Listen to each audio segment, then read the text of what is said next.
Welcome to Off the Shelf. I'm your host, Yvonne Wolf. Today, our special guest is former attorney and author of Summary Judgment, Don Clark. Welcome, Don. Thank you, Yvonne. I appreciate the invitation to be with you. Thank you for coming. What motivated you to write this book? The book is an interesting story and comment on the American judicial system. And one of the issues that it importantly lifts up in my mind is the importance of representing even those defendants in criminal cases who are guilty of the crime of which they've been accused. We live in an era right now when there's a great emphasis on innocence projects and exonerating people that are innocent but have been charged with a crime. And I wanted to spread the word that it's not wrongful conviction of innocence that can be the only flaw in a criminal justice system, right. And that it's just as important that the rights of individuals who have committed crimes be respected in order for our justice system to work well. Yes, and you probably have other people you're thinking of when you wrote this book, right? I did, in fact. I was a lawyer for a good number of years, but retired when my grandchildren basically became of age. So they've never known me, they've never known their grandfather as a lawyer, and I wanted them to have some memory of that work that I did during a substantial part of my life. Yes, well you have so many years to teach them about, right? What was the incubation period for your book? Was it a COVID project, right? In some senses, since the events took place in the late 1980s and then through the 1990s, it's been decades. But really in terms of the actual time when I sat down and dedicated myself to writing the manuscript, I did do that during COVID when we were all on lockdown for about 4 to 6 months. I used that time to work diligently on the manuscript for the book. Wow. Well, I wish all of us could have that motivation and dedication to put it there. So who did you not expect to be reading your book? Well, it's a true story, and so it's nonfiction, and it's also true crime, and there certainly is an audience that's interested in that. Oh, very intriguing. Folks that are more interested in fictions and novels, sometimes truth is more interesting than fiction, but I know that there are fiction fans out there, and so they may not be the target audience for this particular book.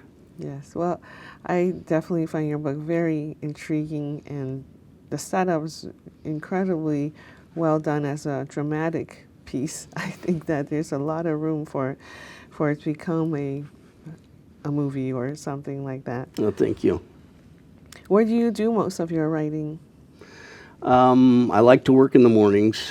I like to work out of an office in my home, and that's when I'll set aside time to actually work on a writing project. I was fortunate enough to actually be in Hawaii during the outbreak of the COVID pandemic, and I wrote most of this particular manuscript when we were in Hawaii. So I was in a beautiful place to be doing that work under some challenging circumstances.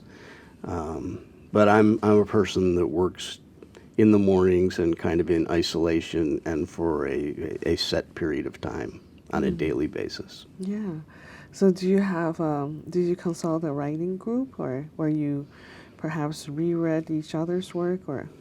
Yes, I was blessed with this community in Hawaii that we're a part of to have the Hualalai Writers Group be both cheerleaders and first draft readers to give not only reaction as readers would be, but also, since they themselves are writers, to give some helpful commentary and critique on the mechanics of how the story was structured and expressed, And so they were most beneficial, and I certainly reference that in my acknowledgments in the book. I appreciate what they did for me very much. And they might think Alabama is more exotic than, right, than Hawaii. They might. The story took place in Alabama, and it's not a state I was very familiar with before I did this work, and didn't know going in ahead of time that the client I would be assigned to represent would be from Alabama. But I learned a lot about the state, a lot about its judicial system, and I met some wonderful people in the course of doing the work down there. Yes, it sounds like a extremely interesting situation, right? This is a young man who's already convicted, and you were trying to reverse this decision. Yes, my client was a fellow by the name of Tommy Hamilton, and he had already been tried for capital murder, murder committed during the course of a robbery, been found guilty, sentenced to death. He had lost his appeals to the Alabama Court of Criminal Appeals. He had lost an appeal to the Alabama Supreme Court, and the United States Supreme Court had declined to review his case. It wasn't until all of those things had transpired that I first became his lawyer. And while folks are familiar with appealing adverse decisions in court, they may not be aware of the fact that even after you've been convicted and you've lost all of your appeals, you still have one legal remedy available to you to contest your conviction. And it's basically a writ of habeas corpus, which would be an argument that somehow your conviction was constitutionally flawed. And so that's why we took on the case, and the arguments we made were directed to a review of were the constitutional rights of this defendant respected during the course of his trial and his appeals. Wow. It just sounds, just the setup, to me, it sounds extremely dramatic, right? I mean, what are the chances of changing this around? But it's definitely worth reading. I found it very fascinating. Excellent, excellent. Well, it certainly was a life and death case, and the issues were extremely important. They were issues of constitutional magnitude, and those should be important to all of us. And now, writing from Hawaii down doesn't sound like too much of a difficulty. We should feel bad for you in any way. No, not at all. But what was one difficulty that you did not anticipate when you were writing this book? Well, I think you, as a writer, need to have in mind your audience, and especially when you're writing about a subject that can be somewhat technical, like the law and constitutional law in particular, making sure that you convey that in a way that the lay reader and someone who may not be as versed in the legal system as lawyers are, can both appreciate the issues, can appreciate the arguments, and at the same time find it interesting and something that they want to learn more about. And is there a particular message that you want the readers to get?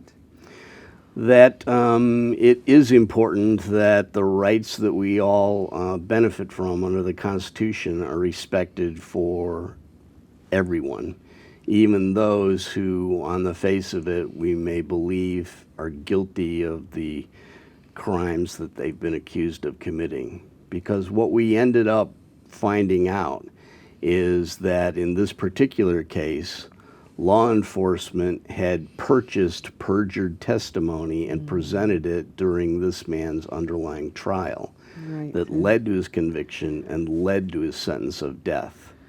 And so those violations of constitutional rights had led to the most extreme penalty that can be imposed under the law, a death sentence.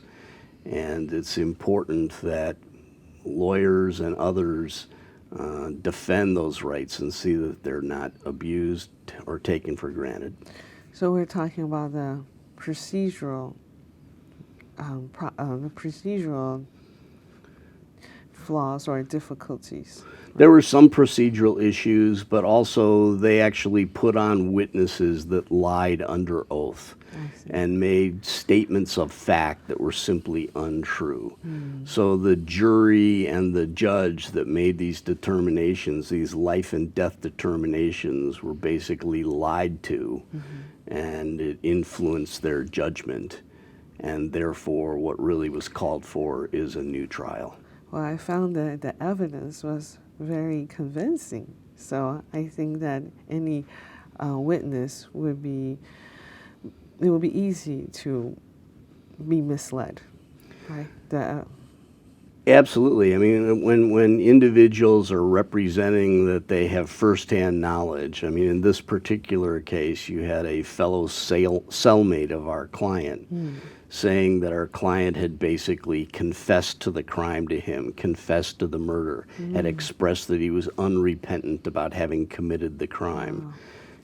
You can understand how a jury and a judge would place great weight on that, and assuming it to be true would have it significantly affect their judgment and their determinations. But we were able to prove that it wasn't true, that in fact it was a lie, and therefore the entire trial and sentencing determination were poisoned by that lie and therefore needed to be reversed. Wow, it seemed like a lot of investigatory work. It took a lot of time, a lot of hours. It's good to be young. I did it when I was a young man, Right. and I had the energy to do it, and Yes. was blessed with my co-counsel, including my co-counsel from Alabama, who was actually a Roman Catholic nun, Sister Lynn McKenzie, Wow. who, because she was a member of the Benedictine order, she also worked in the secular world, and her chosen profession was to practice law. And so she served as a right hand in terms of helping us represent Tommy Hamilton down in Alabama. Wow. That's this is another character that sounds like a fictitious character, but real, right? Exactly. Wow. Again, truth sometimes can be stranger than fiction, but Sister Lynn is more than real. She's a wonderful person, and she does a lot of good in the world. I'm sure she does. And well, Don, it looks like this is the case from decades ago, many years ago, and you were in Hawaii. How did you have all these notes available in Hawaii, or and I suppose they were not on disc, or were these on a digital format? No, as a matter of fact, there was no digital records, but there was such a notable case that I had kept all of my paper files on the case. And so I was able to refer to them in writing them. The book actually reproduces transcripts of testimony, pictures of exhibits, and I had kept all of that material with the eye toward one day sharing it in book form. Ah, and now this is probably a legal question. Is it okay for a lawyer to bring a book into to record the actual cases and the conversation with a client and so forth? Well, the attorney-client privilege would certainly still exist even after a case is over, and so that a lawyer normally could not share information that was exchanged with a client or from a client without that client's permission. But again, with an eye toward sharing this story with others in book form, I obtained my client's permission, a waiver of the attorney-client privilege, a conveying of his privacy interests and rights, as well as some of the judges involved, some of the witnesses involved, and fellow attorneys involved in the case. I got permission from all of them to share the story. Seems like a lot of people to give you permission for this book to happen. Yes, if it was going to be comprehensive and complete and accurate, I needed the blessing of everyone that was involved, and I was fortunate enough to obtain that. Yeah, and that must have been part of the incubation time, right, for you to write the book? Yes, I mean, it's not just sitting down at a keyboard Right. and putting words on a disk or a paper or a thumb drive, but it's actually organizing your thoughts, collecting the data and the works that you're going to rely on, and pulling that all together in a cohesive form before you actually give voice to it in the form of the writing. Well, and also when you mentioned this case being so, it sounds so dramatic, reversing a conviction in another state. Uh, did you face any controversy or responses from, the local people? That how did they? Was it covered in the media at that time? Yes, and understandably so. The victim of this crime was a well respected, high profile civil servant in the town in which the crime was committed. There was great sympathy for him and his family for having been the victim of this crime. And as I mentioned before I got involved, there had been a trial, there had been multiple appeals, and they had all resulted in a conviction and a death sentence. So for a lawyer from Illinois to then come down to Alabama and be making arguments and filing papers suggesting that the judicial system down there had made egregious errors, constitutional errors. It was understandable that the local community would bristle at that, and they did. But the truth won out, and we were able to convince the local judiciary that, in fact, these errors did take place. And to think about your readership now, what kind of responses have you received from the readers? A good response, this kind of response that I had hoped for. It sparks reflection on the purpose and utility, if any, of having a death penalty. If the death penalty really serves a purpose, and what kind of risks attach to having such a severe penalty when you're relying on a system that is prone to human error and human misjudgment at times. People that read the book want to engage me in a discussion about whether the death penalty is appropriate, and if so, in what types of cases, and also to talk about the issue of the rights of those that are charged with crimes. And I welcome that. I hope that the book would stir that kind of reflection and discussion, and so I'm pleased that it's generated that. Yes, yes. Well, at least generate a lot of thinking, right? Just- Exactly. and that's important enough for the future of our country. Absolutely. And now I met you through Glenview Library's local author meet and greet, and through that I found your website. So did you make your own website, or what have you learned about social media? In publishing the book, I had great assistance from a company called Girl Friday Productions. It's a group of women that have great experience in the book publishing field. They had worked for major publishing companies and so have all that experience and expertise, but they set up their own shop and really are dedicating themselves to working for lawyers that want to independently publish their works. And so they helped not only with editing and developing the structure and advising on cover designs and those kinds of things, but also then in terms of marketing and get word out in the book. And so they were very helpful in creating not only a website, but helping with social media platform exposure and also introducing me to publicists. Wow, so that's a whole niche, right? Just for lawyers who want to publish. They Or- do all sorts of books, so Okay, not just all for right. I lawyers, see. but anyone that wants to independently publish, they are bring a great deal of expertise, and it was extremely helpful. Wow, that sounds like a resource that we can promote and share with our other authors. Absolutely. I would recommend Girl Friday Productions to anyone that's interested in independently publishing. Yeah, that sounds like advice. Now, that leads me to the next question. What advice do you have for people who are interested in publishing their own works? I would strongly give people the courage of their convictions and encourage them to do the work and to pursue it. I found it